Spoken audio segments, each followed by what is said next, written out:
शर्मा, आप देख रहे हैं एसपीएन न्यूज। स्वागत है आप सभी का हमारे इस खास प्रोग्राम में। प्रोग्राम की शुरुआत चुनावी रणनीतिकार प्रशांत किशोर से।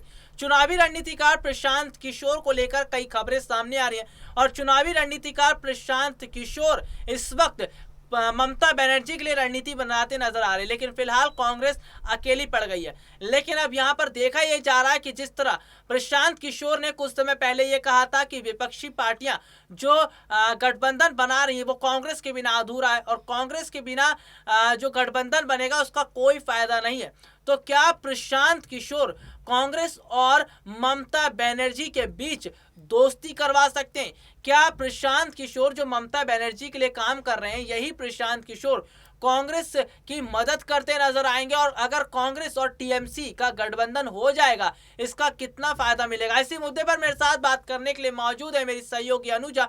और अनुजा, बहुत बहुत स्वागत है आपका हमारे इस खास प्रोग्राम में।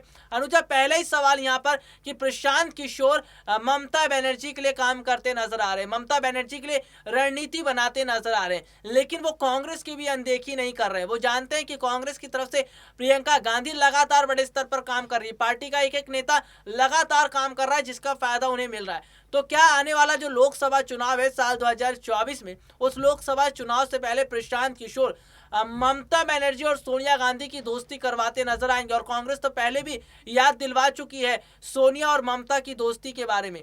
तो क्या प्रशांत किशोर सोनिया और ममता की अगर दोस्ती करवाते हैं तो कितना बड़ा फायदा 2024 में होगा और टीएमसी कांग्रेस के गठबंधन से कितनी बड़ी तस्वीर बदलती नजर आएगी? देखिए, अगर मैं कांग्रेस पार्टी की बात करूं और प्रशांत किशोर की बात करूं तो प्रशांत किशोर को लेकर जो है अटकलें बहुत बार ये तेजी से जो है वो सामने आती रही है कि प्रशांत किशोर कांग्रेस पार्टी में शामिल होंगे, लेकिन ये सारी चीज़ें होती हुई ज़मीनी स्तर पर नहीं नजर आई।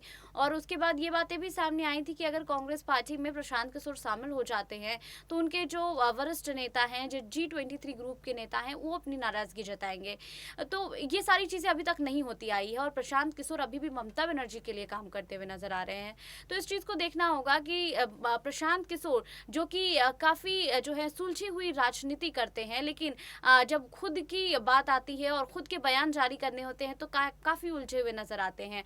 अभी भी वही सारी चीज़ें नजर आ रही है। एक तो प्रशांत किशोर एक तरफ कांग्रेस पार्टी के साथ भी जो है अच्छी बॉन्डिंग बनाना चाहते हैं और दूसरी तरफ जो है वो कांग्रेस पार्टी के साथ साथ अच्छी बॉन्डिंग तो है, बनाना ही चाहते हैं, लेकिन टीएमसी और ममता बनर्जी को भी नहीं छोड़ना चाहते हैं। तो कह सकते हैं प्रशांत किशोर यहाँ पर जो अपनी छवि नहीं खराब करना चाहते हैं, कांग्रेस के साथ भी जो अच्छी दोस्ती चाहते हैं और टीएमसी के साथ भी जो है अच्छी दोस्ती चाहते हैं। लेकिन मुझे ऐसा लगता है कि जब लोकसभा चुनाव जब पास आएंगे तो उस वक्त जो है प्रशांत किशोर को ये ज़रूर डिसाइड करना होगा कि उन्हें कांग्रेस पार्टी में जाना है या फिर टीएमसी के लिए काम करना है, क्योंकि अगर विपक्ष का सबसे मजबूत चेहरा कोई है तो वो राहुल गांधी और ममता बनर्जी ही हैं। तो अब प्रशांत किशोर के पास जो है यही स्थिति बचती है कि या तो वो कांग्रेस में चले जाएं या फिर वो टीएमसी के लिए ही काम करते रहे। यहाँ पे दिखता नजर आ रहा है कि फिलहाल प्रशांत किशोर भी बड़े स्तर पर रणनीति बना रहे हैं, लेकिन अनुजा एक और जहां ये देखा जा रहा है कि पूरे बहुत बड़े हद तक ममता बनर्जी के साथ जुड़ चुके हैं प्रशांत किशोर। पश्चिम बंगाल के विधानसभा चुनाव में प्रशांत किशोर की रणनीति की वजह से ममता बनर्जी को फायदा हुआ। कहीं ऐसा तो नहीं कि ममता बनर्जी ये सोच रही है कि सभी विपक्षी पार्टियों को साथ तो लिया जाएगा लेकिन प्रधानमंत्री चेहरे के लिए वो खड़ी होंगी? प्रशांत किशोर क्या ये रणनीति बना रहे हैं कि यहाँ पर ममता बनर्जी को पीएम पद के लिए तैयार किया जा रहा है? क्या अगर ऐसा है तो फिलहाल पश्चिम बंगाल में मुख्यमंत्री की स्थिति कौन संभालेगा? यहाँ पर चीजें तो उलझती नजर आ रही है। आखिरकार क्या रणनीति है प्रशांत किशोर की टीएमसी के साथ और टीएमसी क्या प्लानिंग कर रही है 2024 के लोकसभा चुनाव से पहले? देखिए, अगर मैं ममता बनर्जी की बात करूं तो ममता बनर्जी जो है अभी दिल्ली दौरे पर है और संसद का शीतकाल सत्र भी शुरू होने वाला है, जिसके लिए कांग्रेस पार्टी या फिर कहे जो अन्य पार्टी है सभी अपनी रणनीति के तहत जो है संसद पहुंचेगी। और इस बीच ममता बनर्जी ने भी जो है अपनी ठोस प्लानिंग कर ली है और कई चर्चाएं ये भी आ रही थी कि ममता बनर्जी जो है वो बीजेपी के से मिल जाएंगी, लेकिन ये तमाम जो अटकलें हैं, ये तमाम जो बयान हैं, ये राजनीतिक नेता जो हैं एक दूसरे पर करते हुए नजर आ रहे हैं। और सबसे अहम यही है कि 2024 में जो विपक्ष का चेहरा होगा, जो सबसे मजबूत चेहरा होगा, वो कौन सा होगा, क्योंकि कांग्रेस और टीएमसी में ही जो है वो मुकाबला है। एक तरफ जहां राहुल गांधी हैं, दूसरे तरफ जो है वो ममता बनर्जी। तो ममता बनर्जी अपनी तरफ से जो है अलग रणनीति के साथ जो है आगे आएंगी, वहीं राहुल गांधी भी जो है एक अलग रणनीति और स्ट्रैटेजी के साथ जो है वो आगे आएंगे। और देखना ये होगा कि ये दोनों मिलकर या फिर ये दोनों अलग अलग रहकर क्या बीजेपी को हरा पाएगी।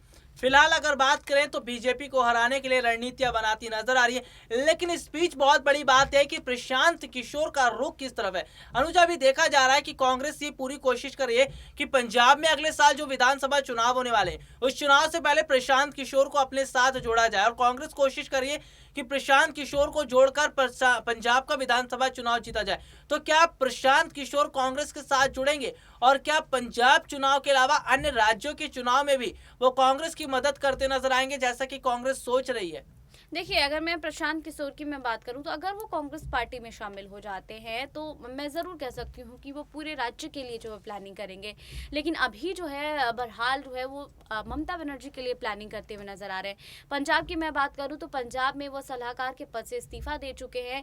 उसके बाद उन्होंने सलाहकार के पद ही छोड़ दिया। उसके बाद वो ये अटकलें सामने आ रही थी कि वो किसी पार्टी से जुड़ जाएंगे, लेकिन अभी तक ये चीज़ें साफ नहीं हो सकी हैं, क्योंकि प्रशांत किशोर कोई भी बयान जो है वो जनता के समक्ष आकर जारी नहीं करते हैं। इसीलिए अटकलें जो हैं वो लगी हुई हैं कि प्रशांत किशोर जो है वो रणनीतिकार की भूमिका में ही रहेंगे, या फिर टीएमसी में जो है वो काम करेंगे, या फिर कांग्रेस पार्टी में शामिल होंगे। तो ये जो उलझने हैं वो अभी तक हैं, बरकरार हैं, और ये अभी तक साफ नहीं हो सकी। अभी फिलहाल तस्वीर साफ होती नजर नहीं आ रही है, लेकिन एक बात तो है कि प्रशांत किशोर अगर कांग्रेस के साथ मिलते हैं, अगर कांग्रेस के साथ मिलकर रणनीति बनाते हैं तो इसका बहुत बड़े हद तक फायदा मिलता नजर आएगा। अनुजा, बहुत बहुत धन्यवाद आपका। चलिए आज के लिए इतना ही, आपसे फिर दोबारा मुलाकात होगी, तब तक ले जा दीजिए, नमस्कार।